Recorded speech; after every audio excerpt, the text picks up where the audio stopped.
বন্ধুদের ঠাঁই নাই, মাজার পূজারি ঠাঁই নবীর আস্তানা, ভেঙে তো ঘুরে তো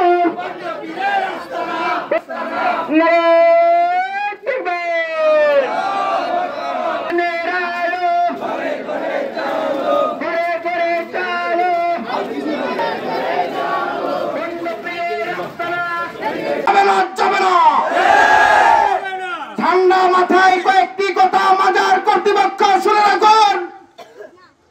আমরা যারা জনতা এখানে উপস্থিত হয়েছি শান্তভাবে অবস্থান করুন।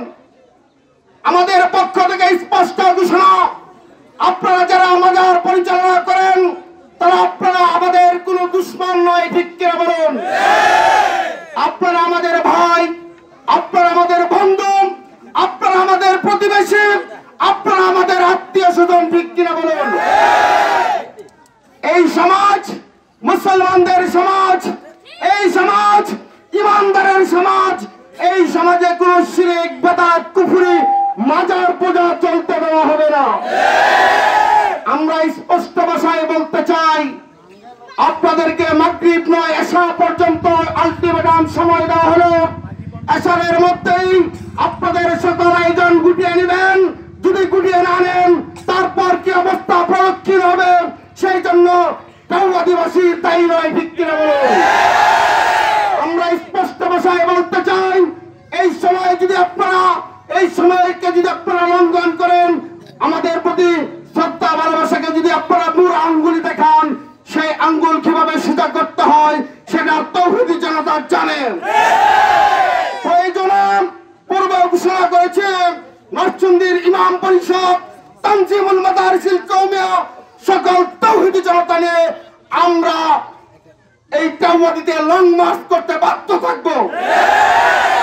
অতএব ইমানদারদের প্রতি শ্রদ্ধা জ্ঞাপন করে আমার ভাইয়েরা, বিশেষ করে রুহুল ভাইকে বলতেছি, আপনি এই আয়োজনগুলো মিটিয়ে ফেলুন। আমাদের সামাজিক ভাবে কোনো দাঙ্গা সৃষ্টি করার চেষ্টা করবেন না। আমরা চাই না কারোর সাথে আমাদের কোনো মনোমালিন্যতা হোক, ঠিক কিনা? কারণ আপনাদের সাথে আমাদের কোনো দুশ্মনী নাই। আমরা চাচ্ছি আপনারা জাহান্নামের পথ থেকে ফিরে এসে তওবা করে মসজিদের ইমাম সাহেবের হাতে ধরে তওবা করে জান্নাতের দিকে আপনারা অগ্রসর হন। সকিনার মা আপনার হয় দাদু, না হয় আম্মা, আমাদেরও এই বংশ পরম্পরায় কারো না কারো কিছু উনিও জাহান্নামের আগুন থেকে মুক্তি পান, ঠিক কিনা বলুন? আমাদের কারোর সাথে দুশ্মনী নাই, কারোর সাথে আমাদের কোনো লেনদেনের দুশ্মনীও নাই। আপনাদের সাথে আমাদের এখন একমাত্র বোঝাপড়া হলো ঈমান আর শিরক কুফরের মাধ্যমে, ঠিক কিনা বলুন? আমরা এই সমাজে কোনো কুফরি কাজ, মাজার নামের পূজা, মাজার নামে ঈমান বিদ্বেষী স্থান আমরা এখানে রাখতে চাই না, দেখতে চাই না।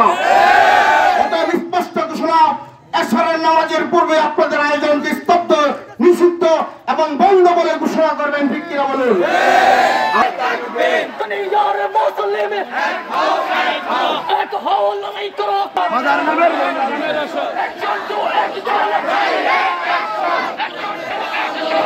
আমরা